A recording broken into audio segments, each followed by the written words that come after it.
A paz do Senhor para todos, para todas. Estamos de volta mais uma vez com nossa live aqui aos sábados, 22 horas. Estamos estudando o livro de Mateus. Se você é novo por aqui, nunca assistiu uma live minha, comece pelo livro de Mateus. Nós temos já as lives aí gravadas de Mateus capítulo 1, capítulo 2, capítulo 3 e capítulo 4. Hoje nós vamos estudar Mateus capítulo 5. Hoje nós vamos falar um pouquinho sobre o maior sermão da história, né? Foi o Sermão do Monte que nós vamos falar hoje, exatamente hoje. Pastor Luciano já está aí. Esse sermão, ele foi maior em tempo, né? Vamos dizer assim, e também foi maior porque quem pregou esse sermão foi o próprio Jesus. Então, esse sermão ele tem uma particularidade muito importante. Já escutei sermões de várias pessoas maravilhosas, pregadores, teólogos maravilhosos, pastores maravilhosos que pregaram coisas muito boas, mas ninguém supera uma pregação de Jesus, né, gente? E o Sermão do Monte é um sermão famoso, é um sermão que muita gente conhece, mesmo as pessoas que não são evangélicas já ouviram falar do Sermão do Monte, né? É um sermão um pouquinho diferente, porque Jesus fala de uma situação totalmente invertida para os conceitos atuais. A gente vai falar um pouco sobre isso hoje.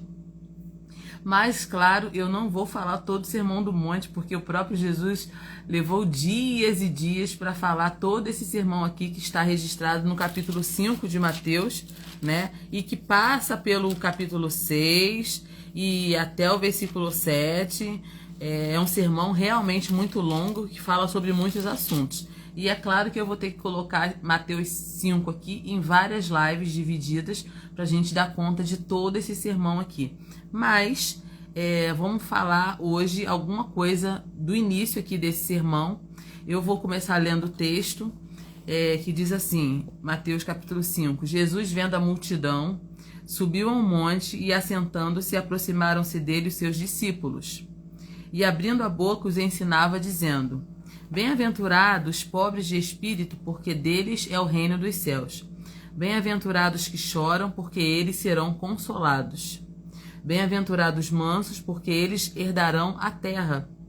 Bem-aventurados que têm fome e sede de justiça, porque eles serão fartos. Bem-aventurados os misericordiosos, porque eles alcançarão misericórdia. Bem-aventurados os limpos de coração, porque eles verão a Deus. Bem-aventurados os pacificadores, porque eles serão chamados filhos de Deus. Bem-aventurados que sofrem perseguição por causa da justiça, porque deles é o reino dos céus. Bem-aventurados sois vós quando vos injuriarem, perseguirem e, mentindo, disserem todo mal contra vocês por minha causa. Exultai e alegrai-vos, porque grande é o vosso galardão nos céus, porque assim perseguiram os profetas que foram antes de vós. Eu vou ler só até o versículo 12, mas na realidade eu só vou comentar a fundo até o versículo 5. Praticamente, tá? Mas eu vou fazer um comentário aí geral sobre essa primeira parte aí do Sermão do Monte, Mateus capítulo 5. A lei aqui, prescrita por Jesus, não é um código de regras. Você deve ter percebido isso aqui, né? A lei que Jesus trazia era muito diferente da lei que era orientada pelos escribas e pelos fariseus. Apesar de Moisés ter sido um grande legislador, aqui Mateus está apresentando Jesus como um segundo Moisés, né? Maior do que o primeiro Moisés. E aqui a gente está vendo que Jesus não está apresentando aqui um código de regras para ser seguido ao pé da letra, mas sim Jesus está dando aqui princípios, motivos para a conduta, uma lei que seria muito diferente da lei de Moisés, porque essa lei que Jesus trouxe seria gravada nos corações. C.H. Dodge diz que o Sermão do Monte é a ética absoluta do reino de Deus. Olha que coisa interessante. Então, no Sermão do Monte, Jesus mostrou que o reino de Deus é um reino invertido, como eu falei agora no início. É um reino invertido de ponta cabeça. O pastor Hernando Dias Lopes comenta isso no seu comentário expositivo sobre o livro de Mateus, na qual eu baseei bastante essa live. E ele diz que feliz é aquele que nada ostenta diante de Deus e ainda chora pelos seus pecados. Essa pessoa deve ser considerada feliz. Feliz é aquele que abre mão dos seus direitos em vez de oprimir aqueles que reivindicam até direitos que não são direitos da pessoa, né? Existem pessoas assim, né? Que elas reivindicam tudo, até coisas que não é nem para elas, elas querem reivindicar. Mas feliz é aquela pessoa que abre mão dos seus direitos, muitas vezes. Feliz é aquele que abre a mão aos necessitados e não o que explora para enriquecer. Então, você percebe aí que parece que Jesus está indo na contramão daquilo que as pessoas pregam hoje, né, gente? Feliz é o que constrói pontes de contato com as pessoas e não aquele que cava abismo de inimizade entre as pessoas. Então, aqui a gente vê que os preceitos de Jesus estão totalmente contra aquilo que a gente acredita hoje no mundo atual que a gente vive, né? O que a gente vê aí são pessoas ostentando, as pessoas se alegrando pelos pecados que cometem, elas não estão chorando pelos seus próprios pecados. Nós vemos pessoas reivindicando direitos que nem são delas, né? A gente vê pessoas explorando outros para enriquecer, totalmente contrário daquilo que Jesus falou. Então, assim, o reino de Deus, o código de ética de Deus é totalmente diferente do nosso código de ética aqui. Então, mas calma, né, que a gente vai explicar isso direitinho também. A ética do reino não afrouxa as exigências da lei, porque muita gente pensa isso, né? Porque Jesus é mais suave, Jesus é amor. Não, gente, a ética do reino, ela não afrouxa as exigências da lei para render se render à licenciosidade das pessoas ou uma licenciosidade sem freios. Não. Aqui, Jesus vai falar ao longo desse sermão coisas muito interessantes. Por exemplo, se o tribunal da terra não julga corretamente, ou se o tribunal da terra julga só palavras e ações, no reino de Deus, o tribunal de Deus julga até mesmo as intenções do coração. Então, esse código de ética não é uma licença para as pessoas pecarem à vontade. Não, tá? Mas é um código de éticas que vai contra o pensamento humano que a gente tem hoje, né? Um pensamento secularizado, um pensamento hedonista, um pensamento que só pensa na própria pessoa. Na ética do mundo, por exemplo, o casamento está cada vez mais enfraquecido e o divórcio está cada vez mais robusto. No reino de Deus, se divorciar de uma outra pessoa sem motivo é entrar no corredor do adultério e arruinar não somente a própria vida, mas também a vida da sua família. Então você percebe que a lei de Deus não afrouxa nada, tá? Muito pelo contrário. Na ética do mundo, o sexo tornou-se banal e promíscuo. Toda sorte de aberrações sexuais é aplaudida e incentivada no mundo que a gente está vivendo hoje. Mas no reino de Deus se exigem a pureza no coração e a fidelidade nos relacionamentos. Na ética do mundo, a espiritualidade é uma encenação na passarela da vaidade. Os homens são aplaudidos por aquilo que aparentam ser e não pelo fato daquilo que eles são realmente.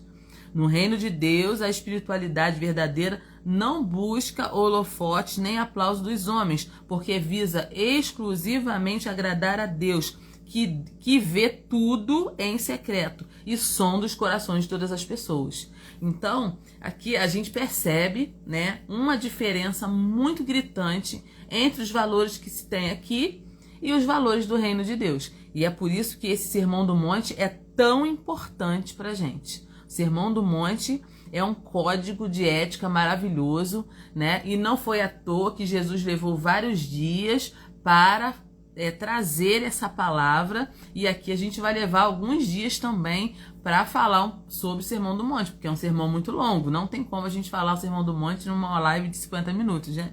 Impossível, né? Mas já deu para você perceber como que é interessante essas palavras de Jesus aqui, e como é interessante você entender a ética, o código de ética do reino de Deus. Porque hoje se fala muito em reino de Deus, reino de Deus, reino de Deus, reino dos céus, mas na realidade as pessoas, elas não têm uma consciência muito verdadeira daquilo que seja o reino de Deus. Então, as bem-aventuranças não são qualidades inatas ou adquiridas pelo esforço humano. Gente, quando você vê Jesus falando aqui, bem-aventurados os pobres de espírito, bem-aventurados que sofrem, bem-aventurados que choram, bem-aventurados misericórdia, gente, bem-aventurados limpos de coração, nada disso aqui é fácil de fazer. Não é fácil você ser bem-aventurado. Essa que é a realidade, não é fácil. As bem-aventuranças aqui não é adquirida pelo nosso esforço humano. Nenhum homem possui essas bem-aventuranças se não for a graça de Deus. Essa que é a realidade.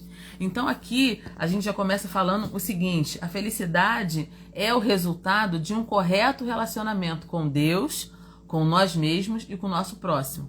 Muita gente aí procurando atrás da felicidade. Eu quero ser feliz, todo mundo quer ser feliz. Mas a Bíblia, ela dá todo esse trajeto para a nossa felicidade. Só que, infelizmente, às vezes a gente quer seguir o nosso próprio roteiro. A gente quer seguir o nosso próprio mapa, né? E a gente acha que vai dar certo. Na realidade, a gente já tem um mapa, nós já temos uma bússola, que é a palavra de Deus, é a Bíblia Sagrada. Então, a felicidade aqui no Sermão do Monte, Jesus explicando, né, falando sobre as bem-aventuranças, porque o que é ser bem-aventurado? É ser feliz. Bem-aventurado é mais que feliz, é muito mais do que feliz.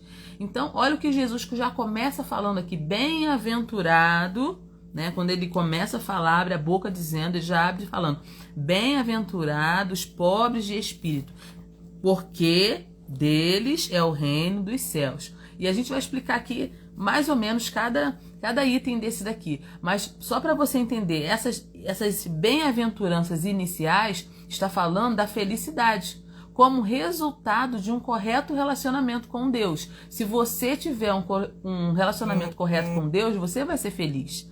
Se você tiver um relacionamento reto com você, correto com você mesmo, você vai ser feliz. Se você tiver um relacionamento correto com o seu próximo, você vai ser feliz. Só que a gente não quer seguir aquilo que a Bíblia fala. A gente quer seguir as coisas na nossa própria cabeça, sabe? Então é por isso que às vezes as coisas não dão muito certo pra gente. As 8 bem-aventuranças aqui do Sermão do Monte apontam para esse quádruplo relacionamento. A atitude em relação a si mesmo, a atitude em relação ao pecado, a atitude em relação a Deus e a atitude em relação ao mundo.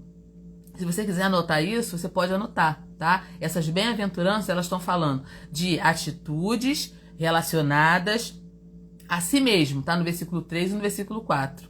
Em relação ao pecado, tá no versículo 5 e no versículo 6, aí do Sermão do Monte, tá? E em relação a Deus, tá no versículo 7 até o versículo 9. Em relação ao mundo, está do versículo 10 até o versículo 12. Então vamos destrinchar um pouquinho isso aí para você entender. A felicidade consiste na correta relação com Deus. As 2 primeiras bem-aventuranças, bem-aventurados pobres de espírito, porque deles é o reino dos céus, e bem-aventurados os que choram, porque eles serão consolados, está falando aí da maneira correta da gente se aproximar de Deus. Feliz é o humilde de espírito. Feliz é aquele que chora. Gente, só isso aí já dá um impacto muito grande na gente. Como entender isso? Feliz é o humilde de espírito, feliz é aquele que chora. Esses conceitos, eles já estão na contramão dos valores do mundo. Por quê? O que o mundo prega pra gente? Arrogância e presunção, né? Eu tenho que impor a minha vontade, tem que ser do meu jeito, sabe? E aí, Jesus já começa o sermão dele falando, ó, bem-aventurados pobres de espírito. E aí a gente já vai começar aqui a entender esses versículos. A palavra grega aqui para poktos, né, que é traduzida como humilde, né, humilde, pobre de espírito, quer dizer a pessoa carente. É a pessoa realmente desprovida de bens necessários. Esse é o sentido da palavra no original, no grego, tá, gente? Esse texto aqui foi escrito no grego. Trata-se de um mendigo que nada tem para exigir ou reivindicar. É isso mesmo que você está ouvindo. Feliz é o homem que se aproxima de Deus, consciente da sua total falência espiritual, e dessa maneira se agarra à graça de Deus. Jesus está falando o seguinte: se você chegar diante de Deus com arrogância, prepotência e soberba, achando que é alguma coisa, você nunca vai ser feliz. É isso que Jesus está falando aqui. Você precisa chegar diante de Deus como se fosse um mendigo que não tem nada. Na realidade, a gente não tem nada mesmo. A Bíblia fala que a gente veio nu a esse mundo e nu a gente vai voltar, né? A gente veio sem nada e a gente vai levar nada também, né? Então, qual é a maneira de chegar diante de Deus? Gente, quem está falando isso não é a Alessandra. Quem está falando isso é o próprio Jesus. É o Filho de Deus. Quem melhor do que o Filho de Deus para nos ensinar a nos chegarmos a Deus? Não tem nenhuma pessoa melhor para nos ensinar isso do que o Filho de Deus. Então, a maneira como você deve chegar a Deus: bem-aventurados pobres de espírito. Esse versículo já foi muito mal interpretado em muitas situações. Eu mesmo já vi várias pessoas interpretando esse texto aqui totalmente errado, totalmente descontextualizado do que ele é. A palavra grega aqui para humilde é pótos. Pótokos quer dizer aquela pessoa carente, totalmente desprovida, tá? Então, feliz é o homem que se aproxima de Deus, consciente da sua falência espiritual.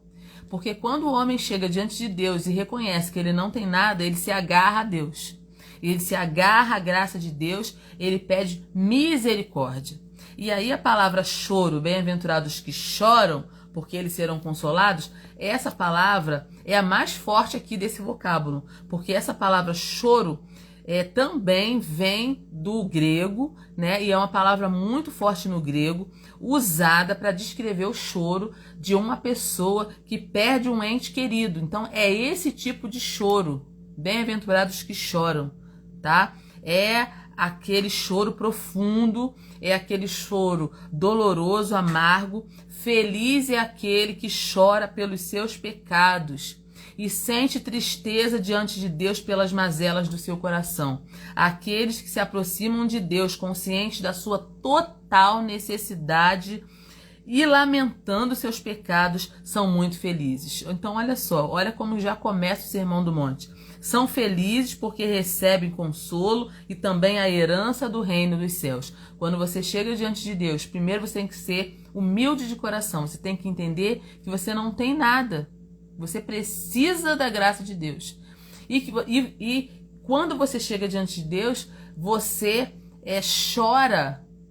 Chora, não é porque ninguém te maltratou. Chora, não porque você não foi reconhecido, porque você deveria ser reconhecido e não foi. Você chora pelos seus próprios pecados. Você chora porque desagradou ou desagrada a Deus.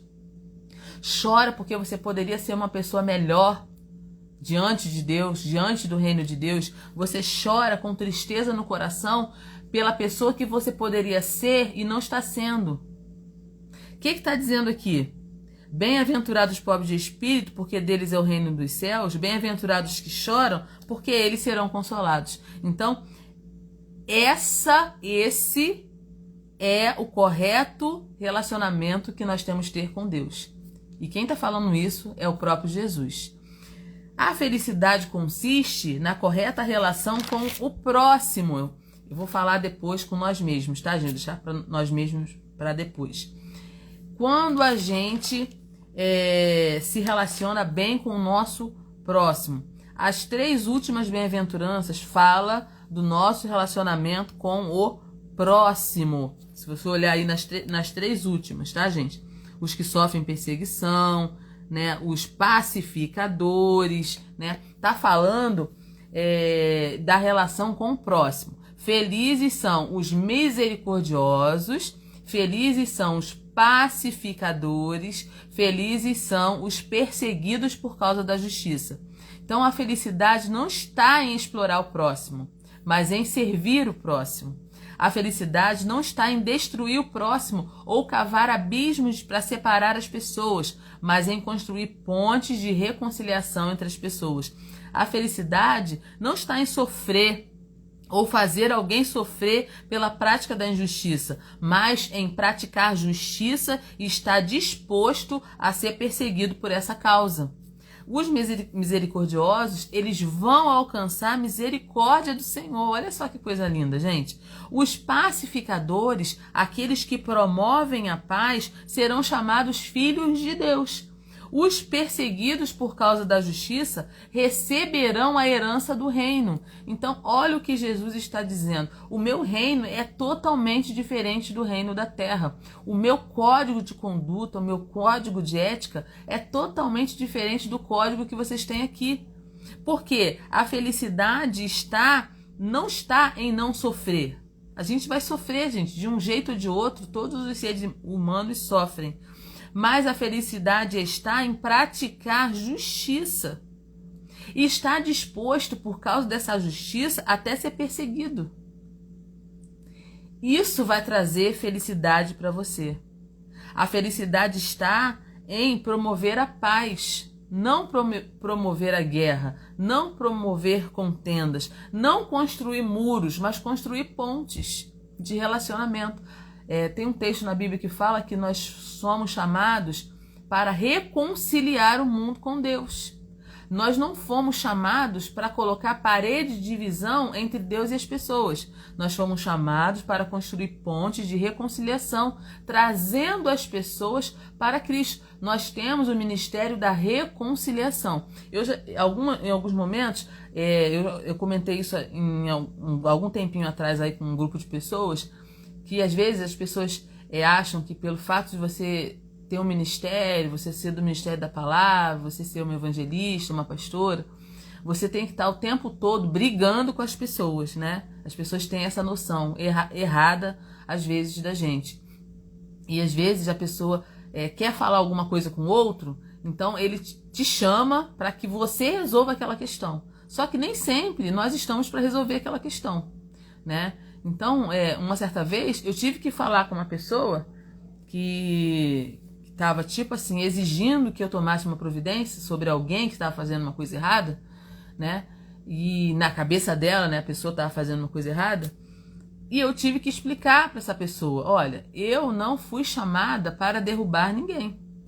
Eu não fui chamada para o ministério de derrubar as pessoas. Eu fui chamada para o ministério de reconciliação. É claro que quando você tem uma palavra mais exortativa, né? Quando você tem uma palavra que procura fazer as coisas corretamente, então as pessoas te têm como uma pessoa séria ou grossa, vamos dizer assim, né? Então elas acham que essa palavra tem que estar sempre na sua boca. Não, gente, em alguns momentos não. Então as pessoas precisam entender que nós fomos chamados para o ministério da reconciliação. Em alguns momentos, nós vamos ter que falar manso, falar bem baixinho, abraçar, tentar trazer a pessoa para perto de Deus. Em alguns momentos, nós vamos ter que ser mais firmes, vamos ter que falar de uma maneira mais exortativa, né, mais firme, admoestando aquela pessoa que ela está no caminho errado. Mas isso não deve ser feito a bel prazer, né? A gente não deve fazer isso a bel prazer. Deu na nossa cabeça, vou lá e vou falar porque eu tô certa. Não é bem assim que as coisas funcionam. Então, aqui Jesus está explicando: bem-aventurados misericordiosos, porque eles alcançarão misericórdia. Bem-aventurados pacificadores, porque eles serão chamados filhos de Deus. Às vezes, uma situação de contenda, de briga ali, de nervos aflorados, a pessoa, ao invés de jogar um balde d'água, ela joga um balde de gasolina para inflamar mais ainda. Deus não nos chamou para isso. Se você não pode trazer uma palavra positiva, de reconciliação, de mediação ali, é melhor você nem falar nada. Fique de boca fechada e não fale nada. Por quê? Porque nós não fomos chamados para isso, né? Se você quer ser um filho de Deus, quer ser chamado de filho de Deus, aqui Jesus está nos ensinando. Bem-aventurados os pobres de espírito, porque deles é o reino dos céus. Bem-aventurados os que choram, porque eles serão consolados. Bem-aventurado... Aí vai falando, os misericordiosos, porque eles alcançarão misericórdia, né? Bem-aventurados os mansos, porque eles herdarão a terra. Então aqui Jesus ele vai dando todo esse código de ética pra gente. Aí também tem um outro aspecto. A felicidade consiste na correta relação com nós mesmos. Isso aqui é muito importante, tá? Porque às vezes a gente quer consertar o mundo, mas a gente precisa começar com a gente. Então, quando Jesus fala assim, bem-aventurados mansos, ele está falando no relacionamento da pessoa com ela mesma. Bem-aventurados puros de coração, ele está falando no relacionamento da pessoa com Deus, relacionamento com ela mesma também. Jesus disse que os mansos e os puros de coração são bem-aventurados, são mais do que felizes. Uma pessoa mansa é aquela pessoa que tem controle de si mesma. A palavra aqui mansa, a palavra grega para mansa é praus. Praus é usado para se referir a um animal domesticado. Olha só que interessante, gente. Então, é aquele animal que tem uma força, mas essa força é controlada, né? Ela é controlada. É uma força usada para o bem e não para o mal. Então, uma pessoa que não tem domínio próprio, o que acontece com ela? Ela arruína a própria vida e arruína a vida dos outros. Então, olha só como é que Jesus está ensinando a gente aqui, né? Bem-aventurados mansos, né? Isso aí, a mansidão, ela começa aqui, né? A pessoa precisa ser mansa aqui, para que essa mansidão se manifeste na vida de outras pessoas. Porque se a pessoa não consegue se controlar aqui, ela não vai conseguir se controlar aqui. Isso é muito interessante, né? Então, quando a pessoa ela não tem essa mansidão, ela não tem esse domínio próprio, ela acaba com a vida dela. Ela toma passos errados, ela fala em horas inapropriadas, ela toma ações inapropriadas. Uma pessoa feliz, igualmente, cuida da fonte da própria alma.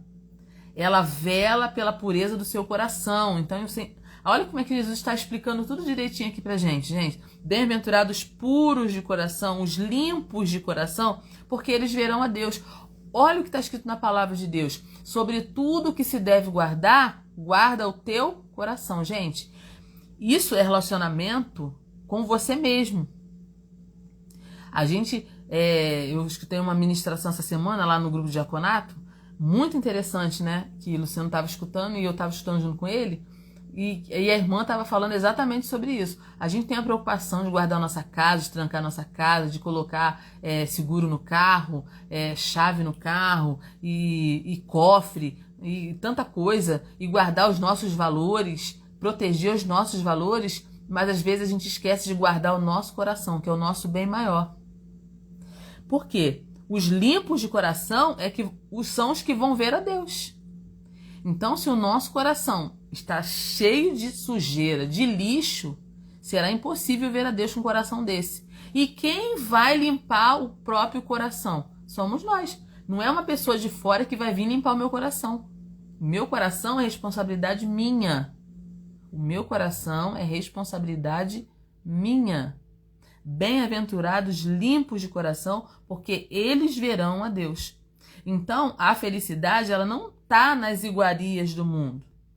No mundo pode ter muita aventura, muito divertimento, muito entretenimento, mas nada disso vai trazer uma felicidade verdadeira para a pessoa. E é isso que Jesus está dizendo aqui no Sermão do Monte, né? nesse iniciozinho aqui que a gente já está vendo. Então vamos falar um pouquinho, eu não vou falar sobre todos os aspectos hoje, vou falar na próxima live de sábado, porque o sermão é longo e eu não estou com pressa. Vamos falar aos poucos para que você possa entender. Pobres de espírito, bem-aventurados pobres de espírito. Já comentei no início, mas vou comentar agora mais um pouquinho, mais aprofundado um pouquinho. Porque deles é o reino dos céus. Pobre de espírito, a gente precisa estar vazio de nós mesmos para depois nos enchermos, para depois sermos cheios. Esse é o segredo. Não tem como se encher de Deus cheio de nós mesmos. Olha só. É isso que Jesus está dizendo aqui. Bem-aventurados pobres de espírito. Não podemos ser cheios de Deus enquanto não formos esvaziados de nós mesmos. O que é se esvaziar de si mesmo? É deixar a presunção e a soberba. Achar que você é alguém diante de Deus quando não é. Nós não somos. Nós precisamos ser pobres de espírito. O que é uma pessoa pobre de espírito? É uma pessoa consciente que não tem nada, a não ser que Deus lhe dê. É uma pessoa que chega diante de Deus assim, Senhor, eu não tenho nada. Eu preciso de ajuda. Eu preciso de ti. O pobre de espírito, essa virtude é a raiz. Ser pobre de espírito é a raiz e todas as outras coisas serão os frutos.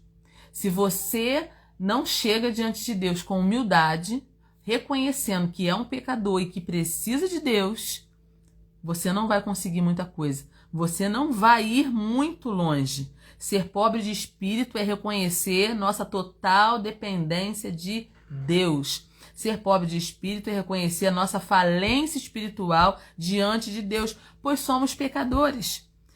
Nós somos pecadores, estamos debaixo da ira de Deus, não merecemos nada além de juízo. Não temos nada a oferecer, não temos nada a reivindicar, nada com que comprar o favor dos céus.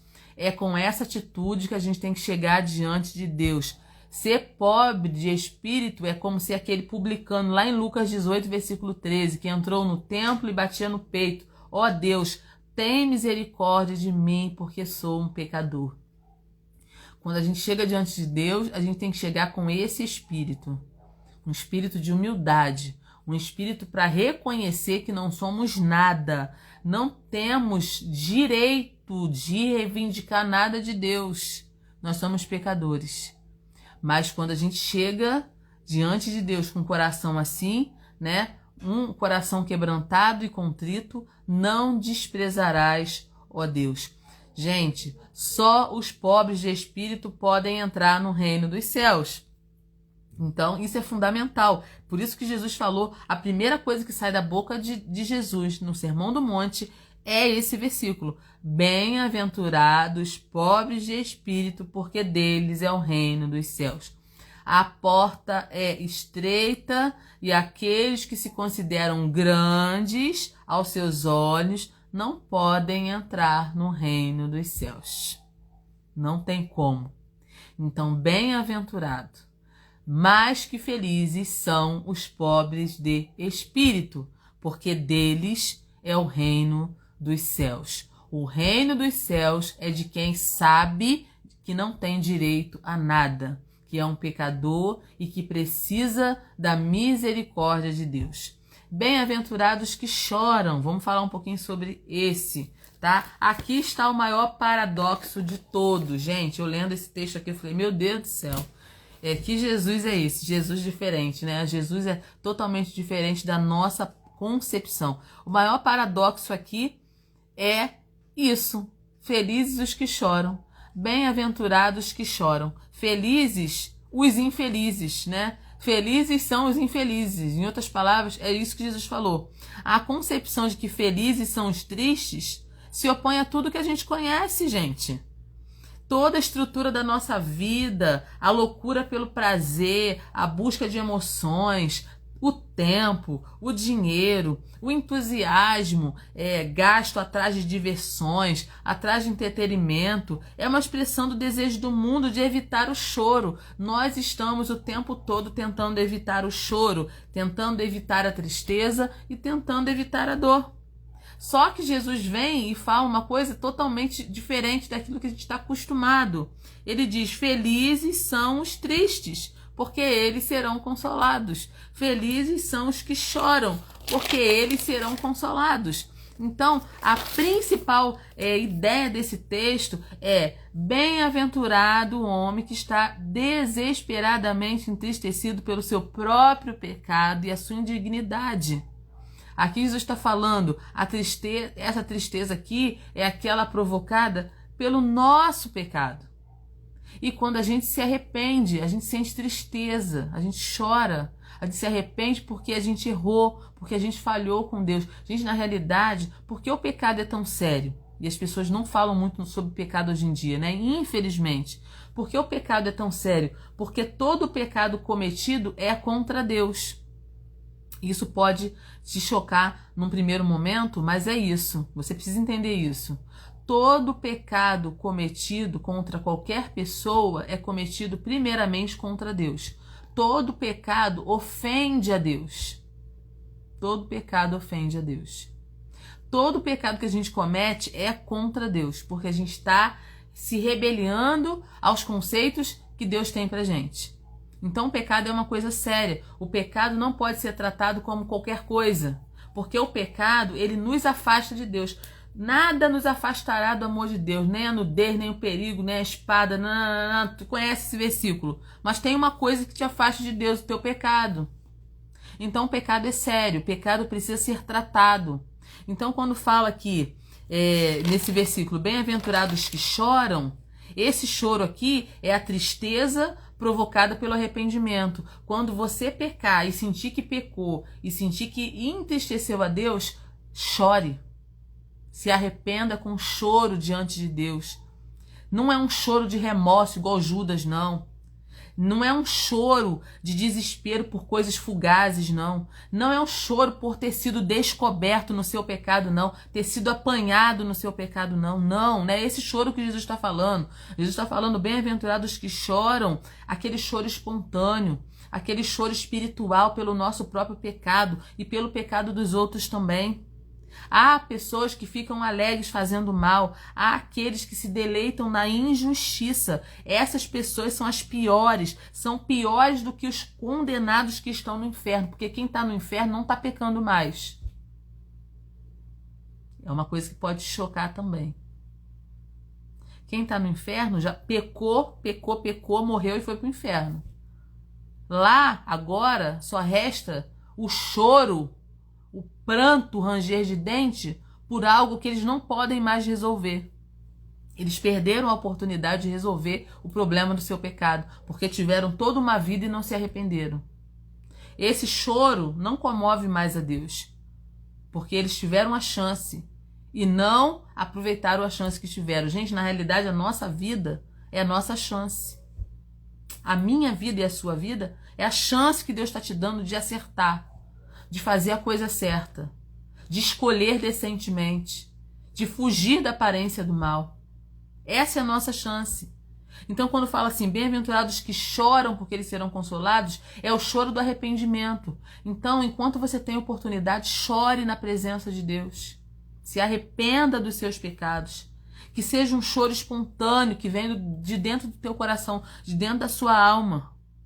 O choro pelo pecado é o melhor uso que a gente pode fazer das nossas lágrimas. Se você chorar apenas por coisas materiais, você está desperdiçando as suas lágrimas. Um filho te entristeceu, você chora.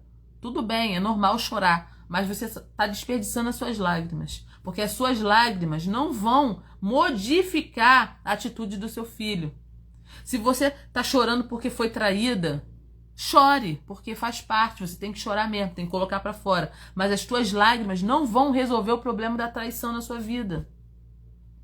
Se você chorar porque alguém te enganou, te passou para trás, chore, normal, você tem que extravasar. Mas essas lágrimas não vão resolver o problema do mau caratismo de algumas pessoas em relação a você.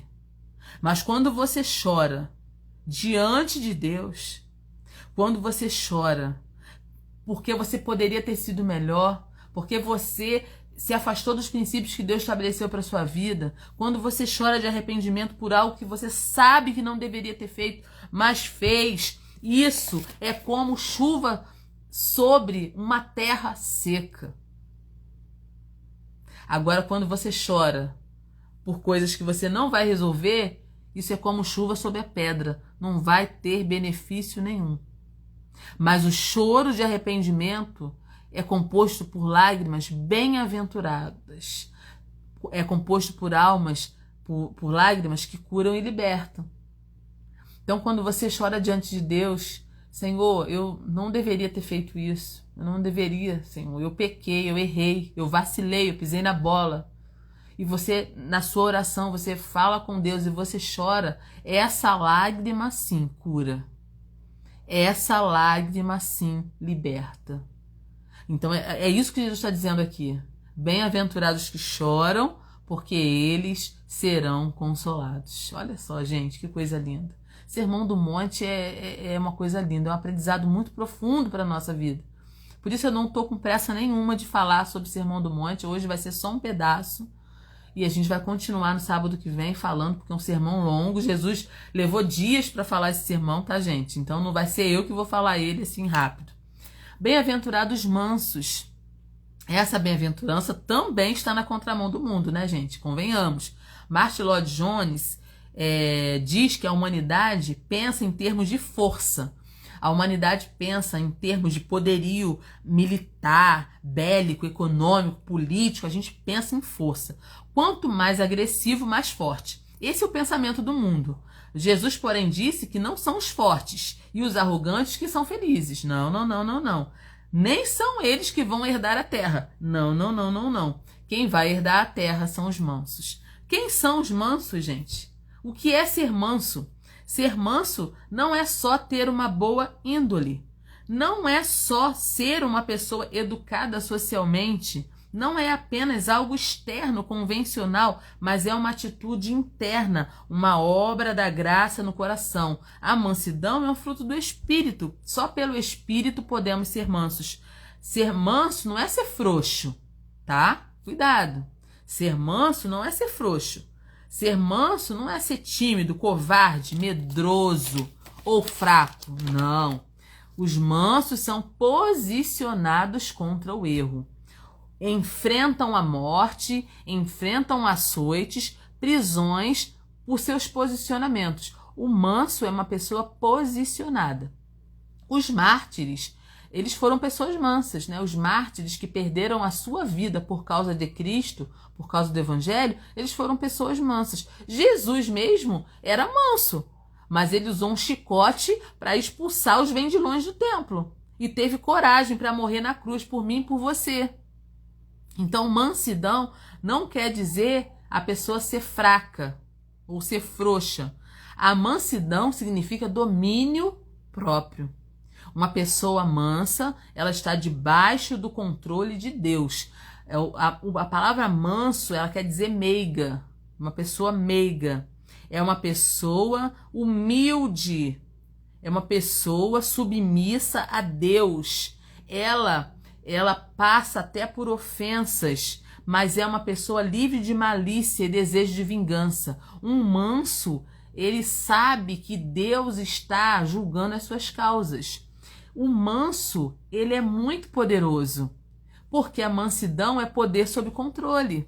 O manso está sob a autoridade, o domínio e o controle de Deus. O manso obedece às rédeas do Altíssimo. Uma pessoa mansa, ela não se inflama facilmente. O manso é o cidadão dos céus. O manso é o filho de Deus. É o herdeiro de Deus. É o co-herdeiro de Cristo. Os mansos herdarão a terra. Os mansos vão conquistar a terra não pelas armas, não pela força, mas pela herança. Porque se eu sou manso, eu sou filho de Deus. Se eu não sou uma pessoa mansa, eu não sou filha de Deus. Mas como eu sou filha de Deus, eu herdo. Os mansos herdam não pela arma, não pela força, mas pela herança. O manso tem abundância de paz. O manso coloca a cabeça no seu travesseiro e dorme tranquilo. O manso reinará com Cristo. Então, olha que coisa linda, né? Bem-aventurado os mansos, porque eles herdarão a terra. Então, a gente comentou aí sobre o pobre de espírito, sobre os que choram, sobre os limpos de coração, eu falei também, sobre os mansos. Os pacificadores, eu vou dar mais detalhes semana que vem. Eu falei um pouquinho, mas vou dar mais detalhes semana que vem. Sobre os que têm fome e sede de justiça, também vou falar um pouquinho mais na semana que vem. E aqueles que sofrem perseguição por causa da justiça, também vou falar um pouquinho mais semana que vem. Mas o que a gente já pode tirar aqui desse início aqui do Sermão do Monte? Jesus está dando aqui, né, todo o caminho para que a gente seja feliz. Feliz com Ele, feliz com a gente mesmo, feliz com o nosso próximo. Essa é a grande sacada do Sermão do Monte, que passa desapercebido por muitas pessoas, né? Muitos não conseguem capturar a essência do Sermão do Monte, e por isso que estudar o livro de Mateus está sendo tão importante, tão interessante para mim, né, que tenho mergulhado nas escrituras durante a semana. Deus tem falado muito no meu coração através estudando o livro de Mateus, tenho certeza que está falando no teu coração também. Então, nós vamos parar por aqui, tá bom, gente? Semana que vem eu vou dar um pouquinho mais de detalhes sobre esses 3 aqui que eu não dei muito detalhe. E a gente vai falar sobre os discípulos da terra são sal e luz do mundo. Isso aqui também é maravilhoso. Vamos ficar só aqui. Vamos falar do 13, tá? Até o 16. Parece pouco, mas tem muita coisa pra gente falar aqui sobre esse pedacinho aqui, quando Jesus falou sobre o sal da terra, sobre a luz do mundo. A gente vai falar muita coisa interessante. Então não perca semana que vem, sábado que vem, às 22 horas. Se Deus permitir, nós vamos estar aqui de novo. Você que chegou agora, assiste a live desde o início, porque eu falei coisas bem importantes aí desde o início, tá bom? Eu vou fechar a live, terminar a live e vou deixar gravado, se Deus quiser, e que você possa ouvir essa live de novo e abençoar a vida de alguém que também precisa de ouvir essa palavra. Tá bom, gente? Quero agradecer a Deus pela vida de quem está comigo aqui até agora. A gente não vai se alongar mais, tá bom? Mas, assim, tem sido bênção esses momentos que nós passamos aqui. Aqui são palavras mais aprofundadas. Durante a semana eu tenho colocado vídeos mais curtinhos, né? Estou falando sobre o aprendizado, né? Agora, essa semana, estou falando sobre o aprendizado, as leis do aprendizado. Então, você que não tem muita paciência de ficar muito tempo ouvindo, os vídeos são curtinhos durante a semana, mas dia de sábado a gente se aprofunda no texto aqui. Para quem gosta de Bíblia, quer aprender mais um pouco da palavra de Deus. Quem não assistiu as lives passadas, gente, está gravado aí, só procurar aí, tá? Mateus capítulo 1, Mateus capítulo 2, Mateus capítulo 3, Mateus capítulo 4. A live semana passada foi muito boa também, muito interessante. Assiste para você acompanhar o livro de Mateus. Quando nós terminarmos todo o livro de Mateus, você vai ter aí um livro inteiro da Bíblia, comentado versículo por versículo. Olha que benção. E não é só esse livro que eu tenho aí não, tá, gente? A minha página tem muita coisa boa. Se você não explorou ainda a minha página, tira um tempinho para explorar. Tem muitos livros já aí, versículo por versículo. Tem o livro de Tiago, Apocalipse, Amós, Neemias, Provérbios, Apocalipse, como eu falei, livro de Daniel, capítulo, versículo por versículo. Nós temos livro de 1 João, 2 João, 3 João. Então, eu tenho muitos livros com lives aí para você aprender a palavra de Deus. Tá bom? Então, se você tiver um pouquinho de paciência, procura aí. Eu tenho também uma página no YouTube, Alê com Bíblia, é o mesmo nome daqui, Alê com Bíblia. Procura lá, me segue, compartilha muitos vídeos abençoadores para a sua vida. Então, que Deus te abençoe, te guarde, te dê um domingo abençoado aí, uma semana abençoada. E sábado que vem, querendo Deus, estaremos de novo aqui mais uma vez com o sermão, continuação do Sermão do Monte. Que Deus te abençoe. Beijo, até a próxima.